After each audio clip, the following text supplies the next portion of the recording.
पढ़ाना है verb. Verb का मतलब होता है क्रिया, जिस शब्द से किसी कार्य का करना या होना पाया जाए।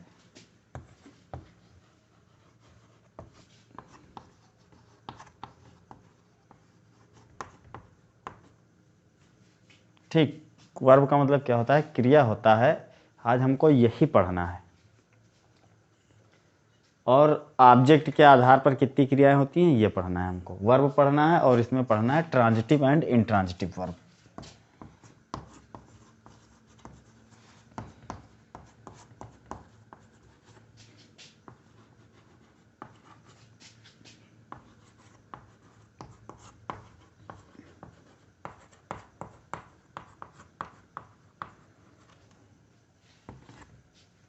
ट्रांजिटिव और इंट्रांजिटिव, तो आज हमको यही पढ़ना है। तो सबसे पहले क्रिया पढ़ने से पहले हम क्रिया की परिभाषा जानते हैं क्या होता है। तो हिंदी में लिख लो, जिस शब्द से किसी कार्य का करना या होना पाया जाए क्रिया कहलाती है, उसे वर्ब कहते हैं हम। जैसे एग्जाम्पल लिख रहे हैं यहाँ पर देखो, ने लिखा राधा कुक्स फूड। इसका मतलब हुआ राधा खाना पकाती है। राधा खाना पकाती है। दूसरा एग्जाम्पल हमने लिखा सी फील्स हैप्पी। एक एग्जाम्पल और लिखते हैं, Radha is a good girl.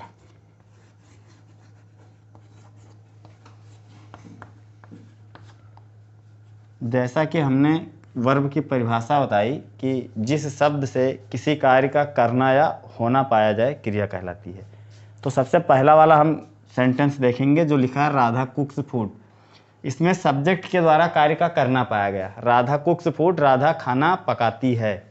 इसमें क्या पाया गया है? कार्य का करना पाया गया। ठीक, फिर हमने दूसरा सेंटेंस लिखा सी फील्स हैप्पी। वह खुश लगती है या खुशी महसूस करती है। वह खुशी महसूस करती है।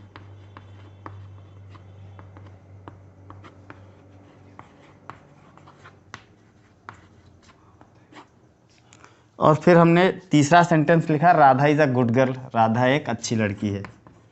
पेशेंस बनाए रखें, अभी समझ में आएगा। राधा एक अच्छी लड़की है।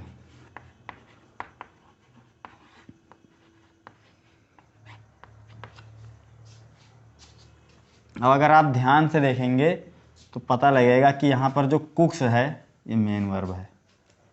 इससे कार्य का करना पाया जाता है। जबकि जो तीसरा वाक्य है इज, इसमें भी कार्य का करना ही पाया जाता है। खुशी महसूस करती है मतलब खुश है, वर्ब का होना पाया गया इसमें। ठीक, फिर हमने क्या लिखा? Radha is a good girl. Radha एक अच्छी लड़की है। तो यहाँ पर जो करता है इसके द्वारा किसी भी कार्य का करना नहीं पाया जाता है। यहाँ पर इस कर्ता के द्वारा किसी भी कार्य का करना नहीं पाया गया है। यहाँ पर कार्य का होना पाया गया है। कार्य का क्या पाया गया है? होना पाया गया है कि वह एक अच्छी लड़की है। तो इज, फील्स और कुक इसमें क्या है? वर्ब है। ठीक, जैसे मैं पढ़ाता हूँ तो यहाँ पर मेरे द्वारा पढ़ाने का कार्य किया जा रहा है। ठीक, तो पढ़ाना इसमें जो क्या है वो क्रिया है। लेकिन अभी मैं कह दूँ कि मैं एक अध्यापक हूँ तो यहाँ पर तो कार्य कोई मैं कर नहीं रहा हूँ। यहाँ पर कार्य का होना पाया गया है कि मैं एक अध्यापक हूँ। समझ में आ गया? राइट डाउन, नोट करो ये। हाँ, तो ये समझ में आ गया। इसके बाद देखो, अभी और बता रहे हैं वर्ब में।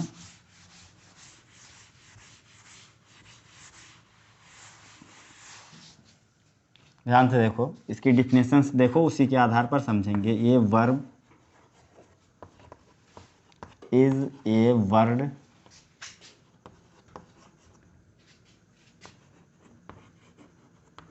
which is used to tell something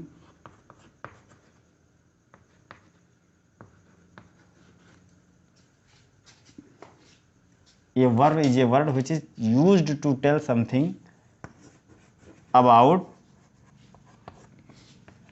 ये पर्सन और थिंग।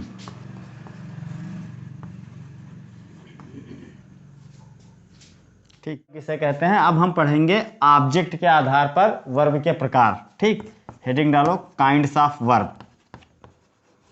काइंड्स ऑफ वर्ब पढ़ रहे हैं, लेकिन हम किसके आधार पर? ऑब्जेक्ट के आधार पर, कर्म के आधार पर, क्रिया के प्रकार। लिखो, ऑब्जेक्ट के आधार पर क्रिया दो प्रकार की होती है। सबसे पहले ट्रांजिटिव वर्ब।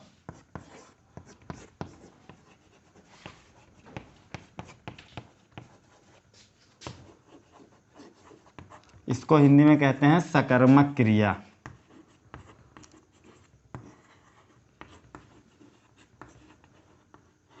सकर्मक क्रिया, सकर्मक का मतलब होता है कर्म सहित, जिस क्रिया का कर्म दिया हो।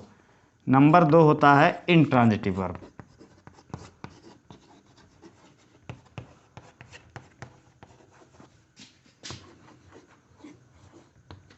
इसको हिंदी में कहते हैं बच्चा अकर्मक क्रिया।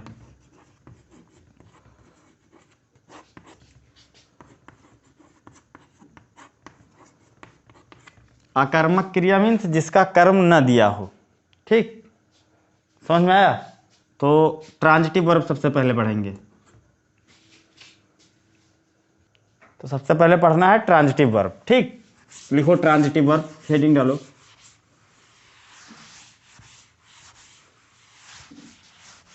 लिखिए, जिस क्रिया का कर्म दिया होता है, ऑब्जेक्ट, ऑब्जेक्ट को हिंदी में कर्म कहते हैं। जिस क्रिया का कर्म दिया होता है वह ट्रांजिटिव वर्ब सकर्मक क्रिया कहलाती है। जिस क्रिया का कर्म दिया होता है वह ट्रांजिटिव वर्ब सकर्मक क्रिया कहलाती है। जैसे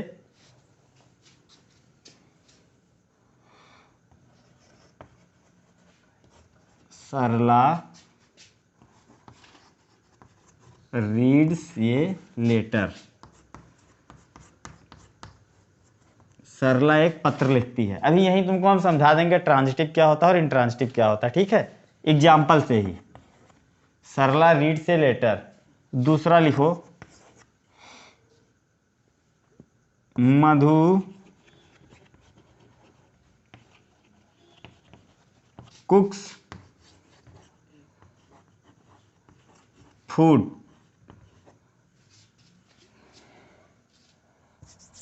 अब यहाँ पर देखो, जो मधु है ये सब्जेक्ट है, कुक्स जो है ये वर्ब है, और जो फूड है ये ऑब्जेक्ट है। इसमें भी यही सब्जेक्ट वर्ब और ये लेटर जो है ऑब्जेक्ट है।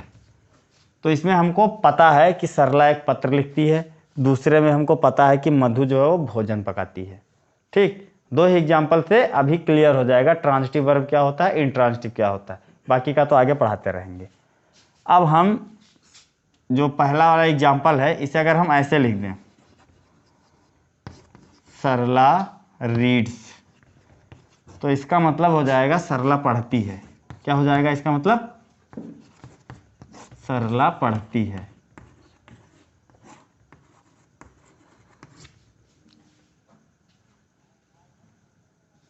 और इसमें लिखा है सरला रीड्स अ लेटर, इसका मतलब हुआ सरला एक पत्र पढ़ती है।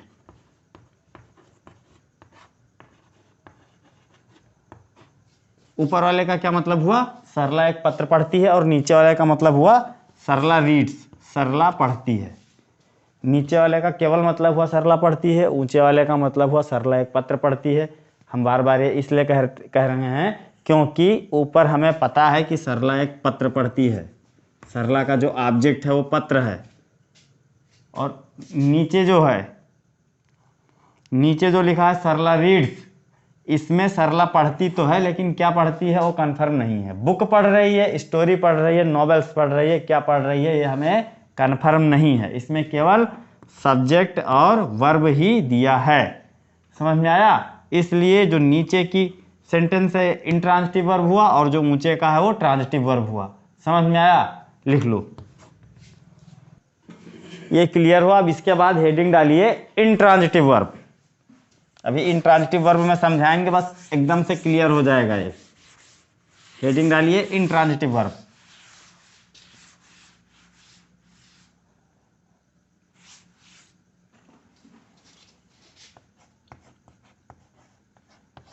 जो डाउट हुआ करे तुरंत क्रॉस क्वेश्चन किया करो।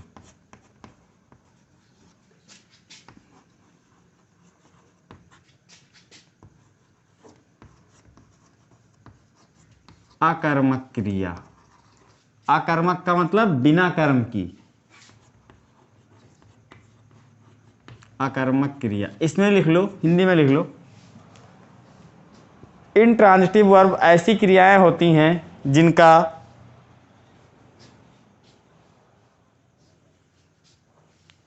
जिनका कर्म नहीं होता है। जिनका कर्म नहीं होता है। जैसे एग्जाम्पल के तौर पर लिखिए सीता लाफ्स।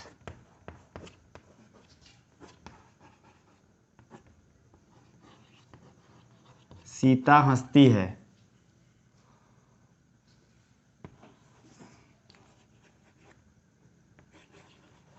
सरला गोज। सरला जाती है। ठीक, सीता हंसती है, किस पर हंसती है नहीं पता है। अगर यहाँ भी हम कर दें सीता लाफ्स एट सचिन, सीता सचिन पर हंसती है, तो यह ट्रांजिटिव हो जाएगा। लेकिन केवल इतना लिखा है सीता लाफ्स, तो ये इंट्रांजिटिव है क्योंकि इसका जो ऑब्जेक्ट है वो नहीं दिया है। सीता सब्जेक्ट हो गया, लाफ्स वर्ब हो गया, ऑब्जेक्ट पता नहीं है। ठीक, इसी प्रकार इसमें है सरला गोज। सरला जाती है, कहाँ जाती है? स्कूल जाती है, मंदिर जाती है, नानी के घर जाती है, कंफर्म नहीं है, केवल जाने का कार्य कर रही है, इसीलिए इसे हम इंट्रांजिटिव वर्ब कहेंगे। समझ में आया? अब हेडिंग डालो। कभी कभी वर्ब में दो ऑब्जेक्ट आते हैं। कभी कभी वर्ब में दो ऑब्जेक्ट आते हैं। इंग्लिश में लिख लो transitive verb with double object. Heading डाल लो transitive verb with double object.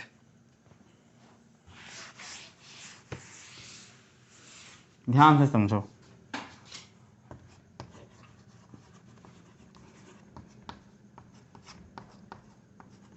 Transitive verb with double object.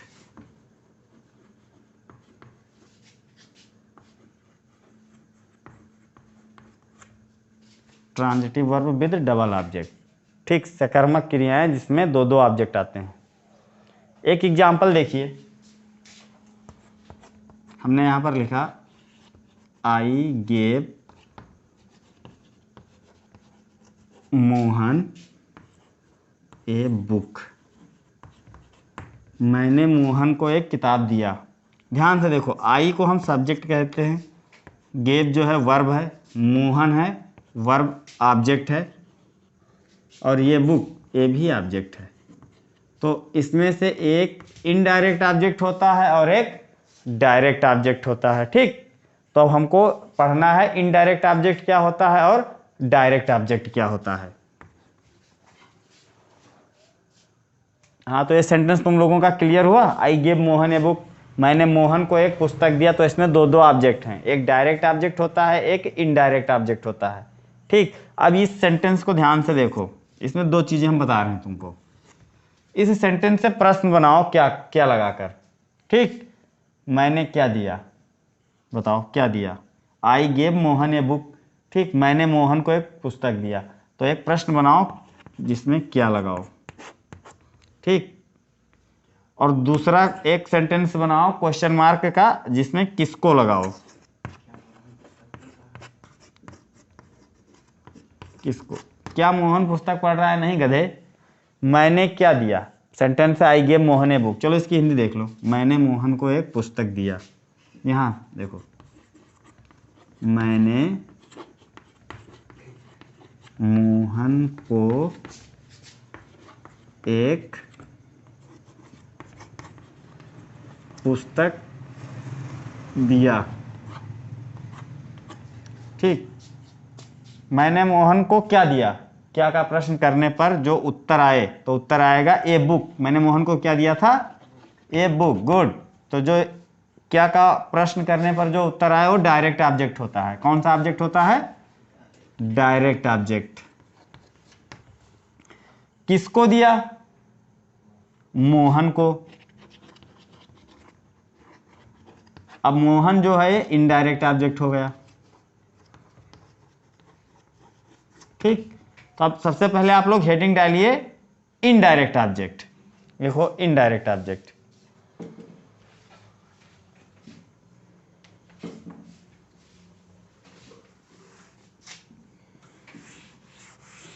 Heading डालिए इनडायरेक्ट ऑब्जेक्ट।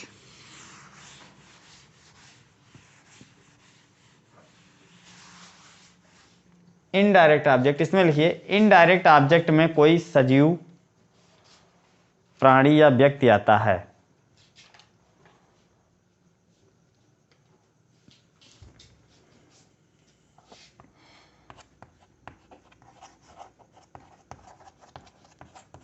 इनडायरेक्ट ऑब्जेक्ट लिख लो, नहीं तो नरेशन में चले जाओगे।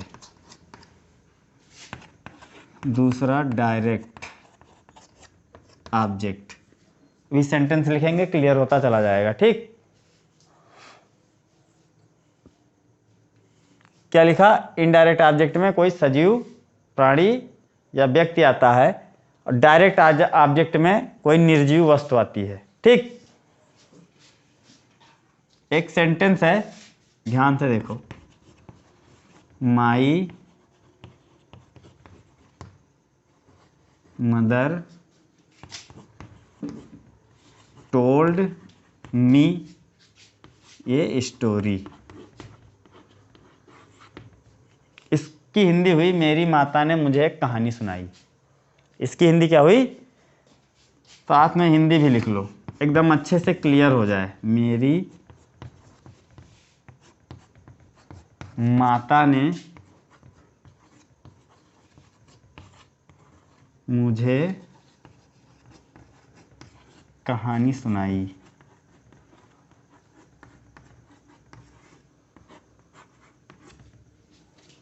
My mother told me a story, मेरी माता ने मुझे कहानी सुनाई। माई मदर जो है इसमें सब्जेक्ट का काम करता है, टोल्ड जो है वर्ब है, मी जो है ये ऑब्जेक्ट है और ये स्टोरी ये भी ऑब्जेक्ट है। लेकिन इसमें हमको पता लगाना है कि कौन इनडायरेक्ट ऑब्जेक्ट है कौन डायरेक्ट ऑब्जेक्ट है। एग्जाम में ऐसे ही आता है, identify the indirect object and direct object. Indirect object और डायरेक्ट ऑब्जेक्ट की पहचान करना है। तो अभी हमने हेडिंग में बताया, हेडिंग लिखवाकर इनडायरेक्ट ऑब्जेक्ट की जब हेडिंग लिखवाई तब बताया था कि जो सजीव चीज हो वो इनडायरेक्ट ऑब्जेक्ट में आता है। दूसरा बताया क्या का प्रश्न करने पर और किसको का प्रश्न करने पर। अगर किसको का प्रश्न करोगे तो इनडायरेक्ट ऑब्जेक्ट और क्या का प्रश्न करोगे तो डायरेक्ट ऑब्जेक्ट। ठीक, तो सबसे पहले इनडायरेक्ट ऑब्जेक्ट है, मेरी माता ने मुझे कहानी सुनाई। किसको कहानी सुनाई, मुझे। ठीक, मी। क्या सुनाई, वेरी गुड, ये स्टोरी। अब ध्यान से देखो, जो मी है कोई प्राणी है, सजीव चीज है। जो स्टोरी है ये एनिमेट चीज है, कोई निर्जीव चीज है। इस प्रकार ये इनडायरेक्ट ऑब्जेक्ट हुआ, ये डायरेक्ट ऑब्जेक्ट हो गया है। लिख लो। नेक्स्ट आगे एक और देख लो, पढ़ना है transitive verb with double object and complement. Transitive verb जिसमें दो ऑब्जेक्ट भी आए और कॉम्प्लीमेंट भी है। कॉम्प्लीमेंट की हिंदी पूरक होती है, जानते ही हो। ठीक, जैसे कि एग्जांपल देखो छोटा सा, आई नेम्ड माई डॉग मोती। हिंदी इसके बाद में बताएंगे, पहले समझो। आई सब्जेक्ट हो गया, नेम्ड वर्ब हो गया, माई जो है क्या हो गया, ऑब्जेक्ट, और जो डॉग है ये क्या हो गया, ये भी ऑब्जेक्ट हो गया, और जो मोती है क्या हो गया, कॉम्प्लीमेंट। ठीक, मैंने अपने कुत्ते का नाम मोती रखा। मैंने अपने कुत्ते का नाम मोती रखा। एक एग्जांपल और लिखो, the principal appointed him as a peon. The principal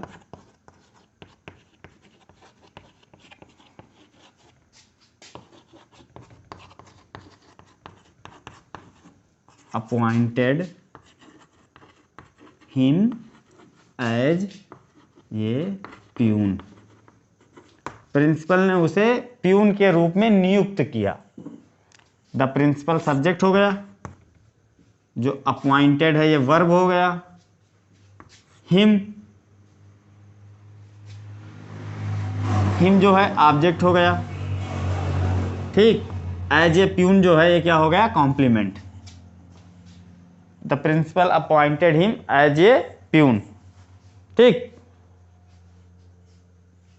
तो बस आज के लिए इतना काफ़ी है, और जो एक्सरसाइज इसके हैं वो करके आना घर से तुम लोग, बाकी लिंकिंग वर्ब कल पढ़ाया जाएगा।